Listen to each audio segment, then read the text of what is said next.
Orang itu ketika sedang dalam kondisi senang ya dan merasa ada di atas, biasanya itu sering lupa dan lalai. Ya, seperti kata pepatah, ibarat kacang itu lupa pada kulitnya. Begitu pula suami yang hobi selingkuh. Dulu ketika dia masih susah, istrinya setia mendampinginya sampai dia sukses. Tapi begitu sukses, si suami ini lupa diri hingga tega selingkuh berkali-kali.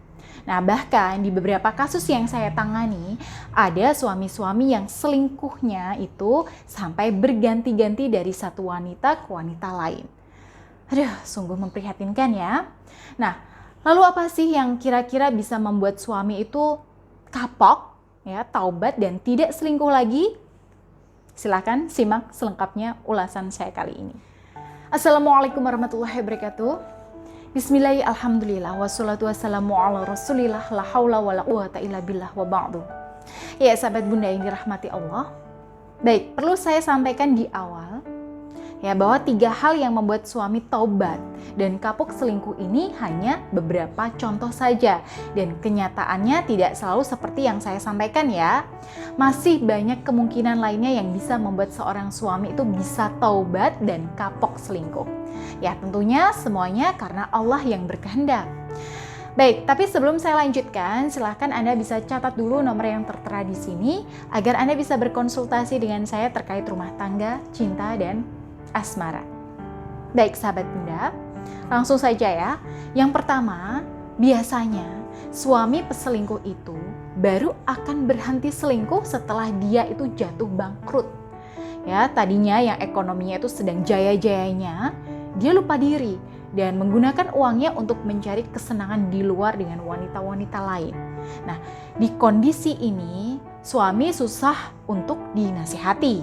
Ya, mau Anda peringatkan dengan cara apapun ya dia akan banyak berkilah dan biasanya memang lebih sulit untuk dinasihati. Nah, sebab suami Anda ini merasa sedang di atas angin.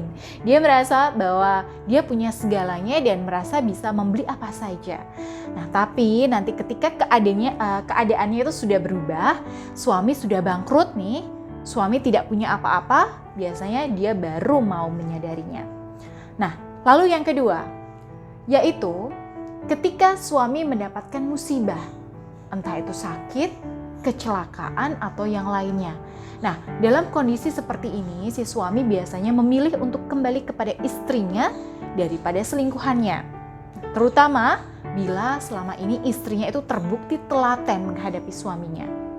Nah, mengapa tidak minta tolong ke wanita selingkuhannya? Ya, karena biasanya umumnya ya di banyak kasus wanita selingkuhan itu hanya mau enaknya saja. Ya, giliran dapat bagian yang tidak enak dia ogah-ogahan.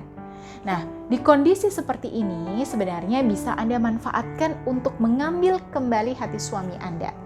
Ya, ketika suami sedang di atas angin nih, ya, selantang apapun jeritan suara Anda tidak akan didengar oleh suami Anda. Tapi di kondisi yang seperti ini, Anda membisikkan nasihat saja, insya Allah suami itu bisa mendengarnya. Nah, inilah saat yang tepat ketika Anda mengajak suami itu kembali ke jalan yang benar. Lalu kemudian yang ketiga, ketika dia itu dikecewakan oleh selingkuhannya, entah dikecewakan oleh sifat buruknya atau malah justru ditinggal pergi bersama lelaki lain alias dikhianati. Nah, banyak kok suami-suami yang tadinya kepincut ya godaan wanita lain lalu selingkuh dan menikahi selingkuhannya nih akhirnya kecewa karena semua sifat buruk si pelakor itu terbongkar. Dan pada akhirnya si suami ini baru menyadari bahwa istrinya yang dulu itulah yang terbaik. Ya sahabat bunda, pada dasarnya orang itu bisa sadar dan taubat ketika cahaya hidayah dari Allah itu hadir ke dalam hatinya. Nah, yang namanya cahaya itu biasanya akan terlihat jelas ketika seseorang berada di tempat yang gelap. Begitu juga dengan suami yang hobi selingkuh. Saat dia merasa di atas, semua nasihat tidak akan mempan. Tapi yang namanya roda kehidupan itu terus berputar ya. Begitu dia jatuh ke dalam kegelapan, dia baru akan menyadari kesalahannya.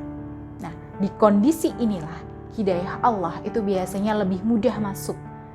Ya buat Anda para istri, ya terutama yang mengalami cobaan seperti ini, Yakinlah bahwa akan ada waktunya Allah itu membukakan hati suami Anda dengan caranya sendiri. Nah, yang terpenting jangan lepas dari Allah. Ya, jangan jauh-jauh dari Allah dan terus mendekat kepadanya dengan berbagai amalan ibadah Anda. Nah, salah satunya misalnya dengan memperbanyak zikir, menggunakan tasbih Karomah Ar-Rahman sebagai medianya. Baik, saya Bunda Ayu. Akhirul kalam, wassalamualaikum warahmatullahi wabarakatuh.